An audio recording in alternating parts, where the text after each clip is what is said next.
part of tonight's mandate is to talk about suffering. And suffering, moments of acute crisis, this is where maybe the vague pieces of your worldview that have remained inchoate, you haven't really had to think about, they often come to the surface and get challenged.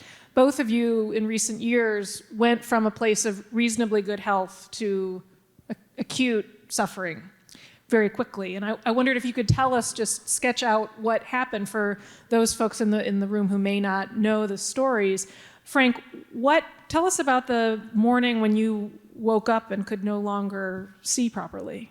Yeah, so in October of 2017, I woke up one morning and something was really wrong, really funky, really screwy with my vision. And at first I thought there was something in one of my eyes, or I thought maybe I'd had too many glasses of wine the previous night, because sometimes I have too many glasses of wine, and I thought like maybe I needed a run, maybe I needed a shower, etc. And I remember exactly what I was doing. Oddly enough, I was trying to transcribe a long tape that I'd recorded with George W. Bush's two daughters, because they were about to publish a book called Sisters First, kind of about their relationship, but also about growing up in a political family. And because I'd done a lot of reporting on the Bushes over the years, I had kind of a privileged first look interview. And I was trying to transcribe it, and the words were just swimming and vibrating and doing weird things on the screen.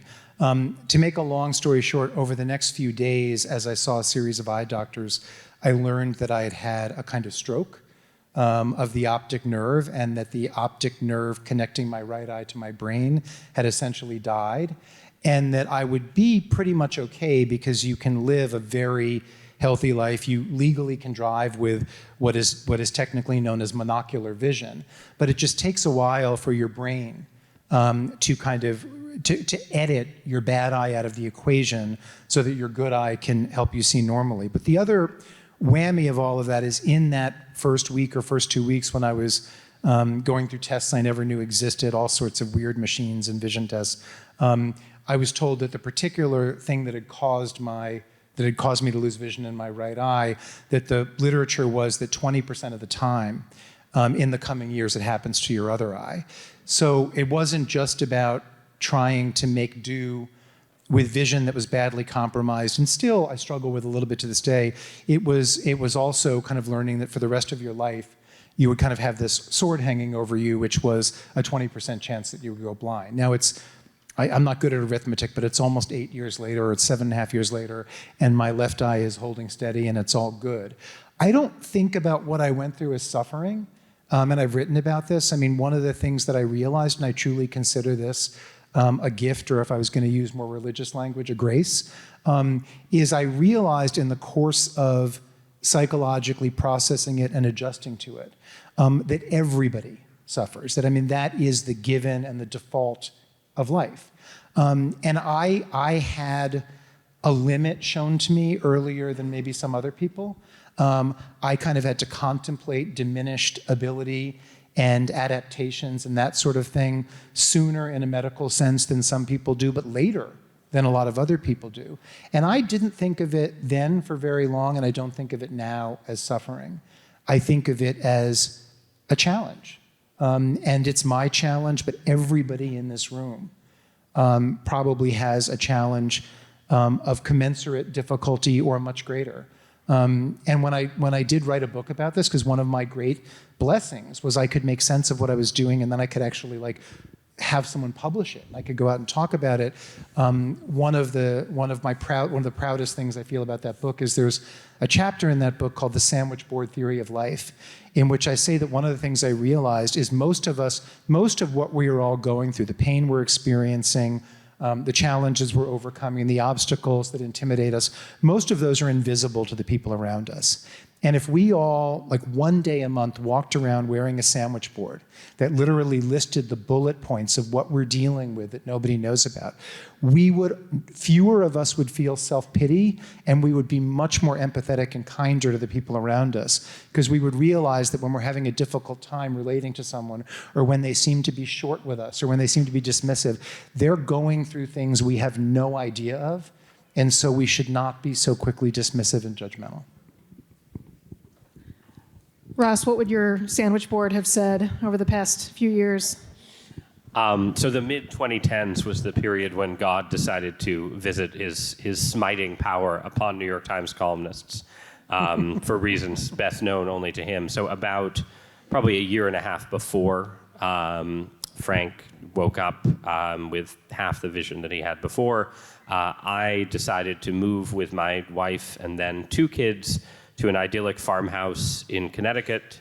From leaving Washington, D.C. behind, my wife and I had both grown up in Connecticut. I had sort of a romantic idea about becoming the kind of person who owned a barn and had stone walls and fences and woods and so on. And so we bought a house built in 1790 that had cliffs and barns and outbuildings and all of them falling into disrepair. But I was very young at that point and had all kinds of plans about the lifestyle that we were going to lead.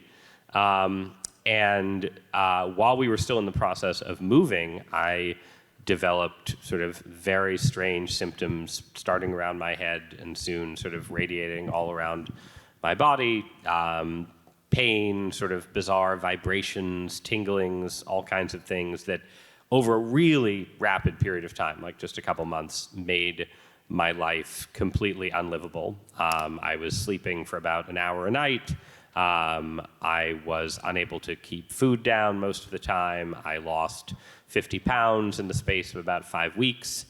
And it was only when we actually managed to make the move to Connecticut that I started, I saw probably like 15 doctors in a, desperate 10-week span of time. And it was only when we made the move that I started seeing doctors who said things like, well, we see things like this all the time, and did you happen to walk in the fields of your beautiful New England farmhouse before you purchased it? And I said, well, of course. Why wouldn't one walk in one's fields? And that suggested the strong likelihood that a deer tick had crawled on me and bitten me, and that I had Lyme disease. And so that was sort of stage 1. And the good thing was that having a diagnosis meant that I could start taking strong antibiotics and stabilize my condition. But I didn't, I went from sleeping 1 hour a night to 4.5. I went from having debilitating pain to having manageable but quite difficult pain. So I got somewhat better, but not better.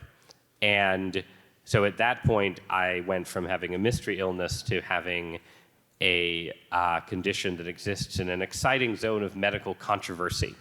Because with Lyme disease, the way it works is that if you take antibiotics for 4 to 6 weeks and you don't get better, the official CDC recommendations are that you're done. There's nothing more that medical science can do for you. Good luck. And about 80% of people, this is sort of contested, but let's say 80% of people who have Lyme disease do get better relatively quickly, or maybe it lingers, but they're better within a couple months. But then there's a large percentage that don't get better and get stuck in sort of chronic illness territory and have to find their way out. So I spend a long period of time in that territory I mentioned weirdness. I did a lot of very weird things, attempted all kinds of peculiar medical treatments, and eventually did manage to claw my way, and it did feel like a clawing your way kind of experience back to like 90 to 95% of health, which is where I am today. And I would second everything that Frank said about what an experience like that teaches you about sort of the nature of actual reality. And I think this is something definitely that you are unlikely to appreciate in college. You may appreciate it, but in college, the sandwich board looks different than it does in middle age. As in middle age, it looks different than it does in old age. And I think, as Frank said, what happened to both of us was a kind of acceleration where we got to experience a little bit earlier, something that is just common to the human condition.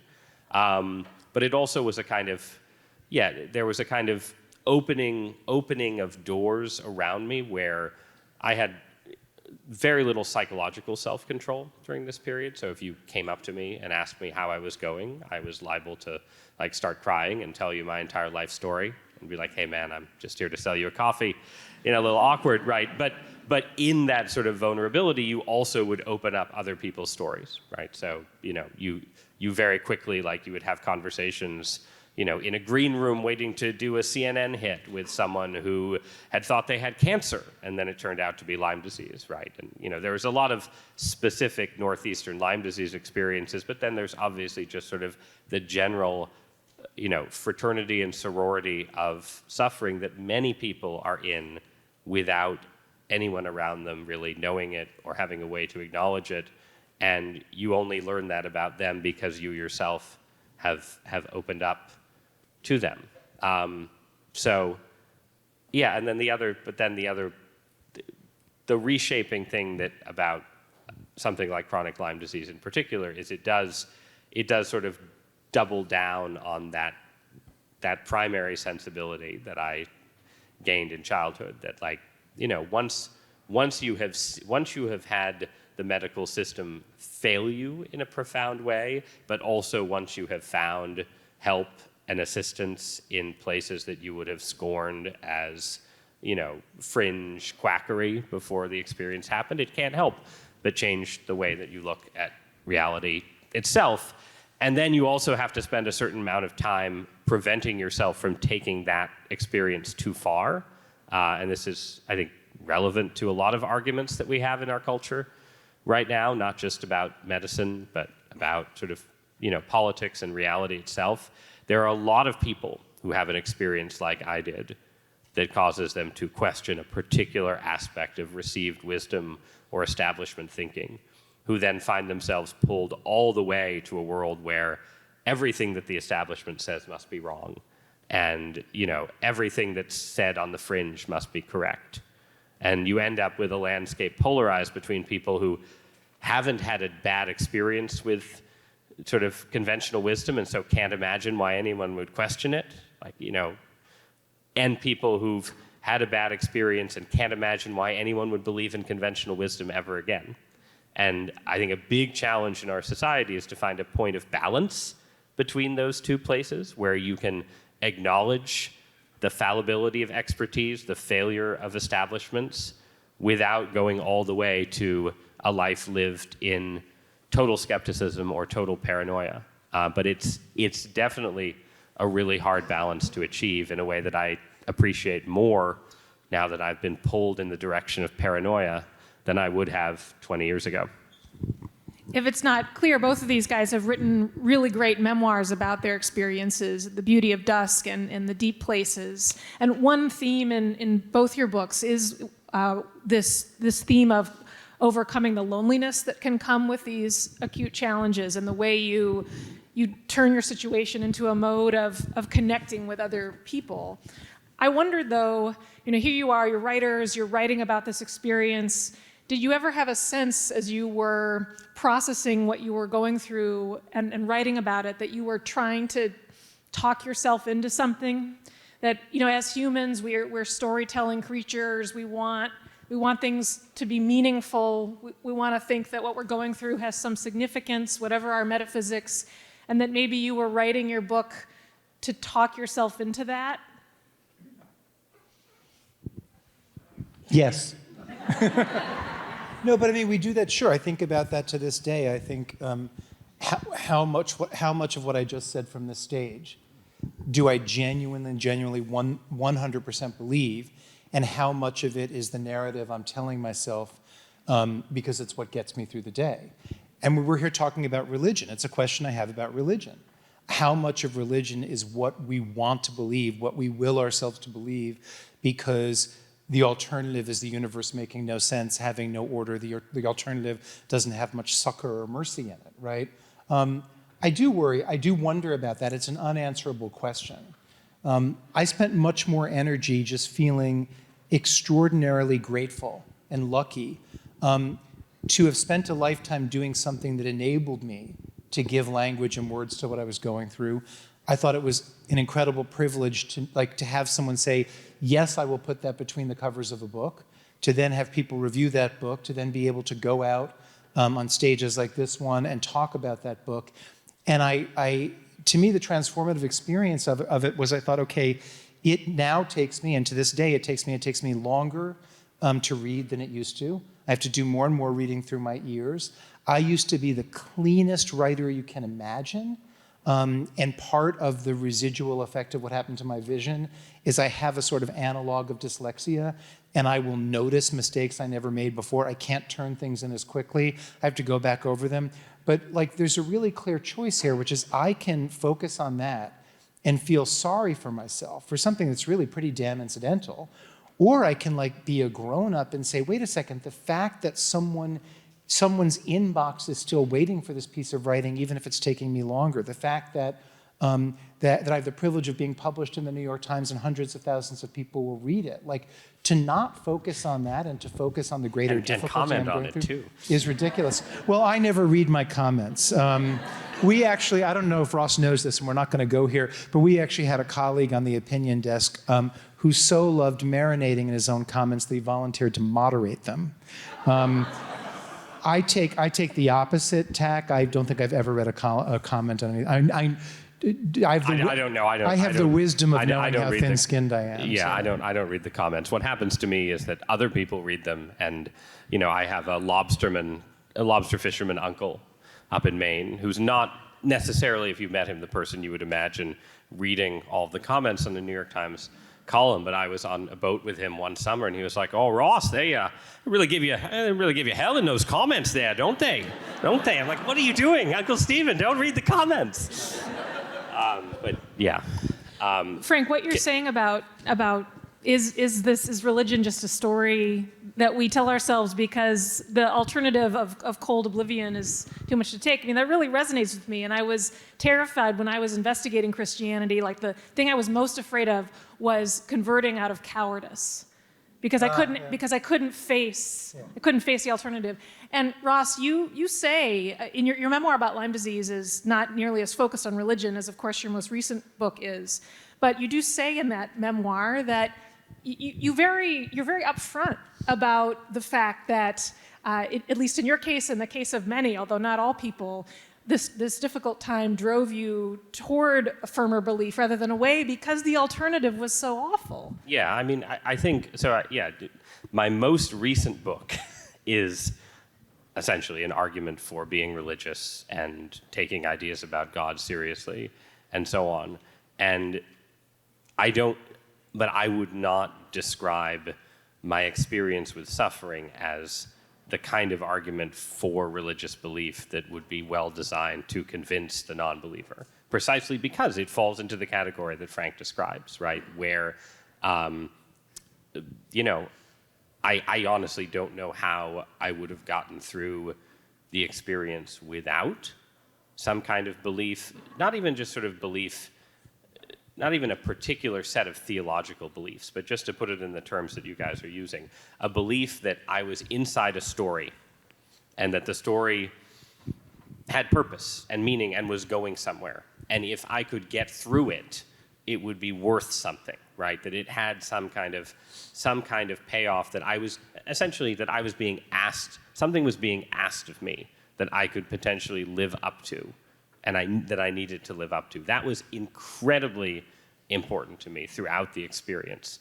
But it was not, that's not any kind of proof for the existence of God. It's proof for the psychological utility of religion, right? And these things are not completely separate, right? I do think that reality is at least a partial counterpoint to some of the arguments that people make about, how suffering proves there couldn't possibly be a good God or anything like that. The fact that suffering does seem to bring many people closer to God, if he exists, right?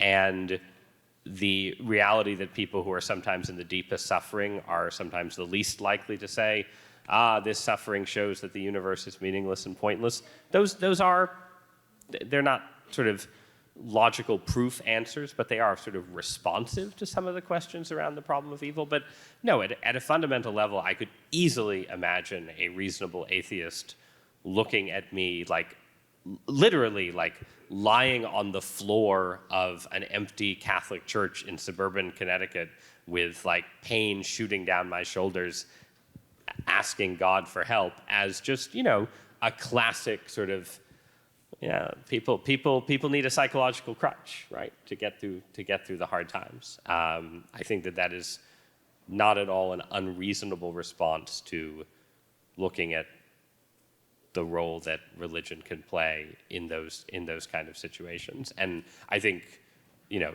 the strengthening of faith that I experienced through that experience was not, it was not a strengthening that sort of translates incredibly well out of that personal experience into the kind of argument that you might have with a skeptic.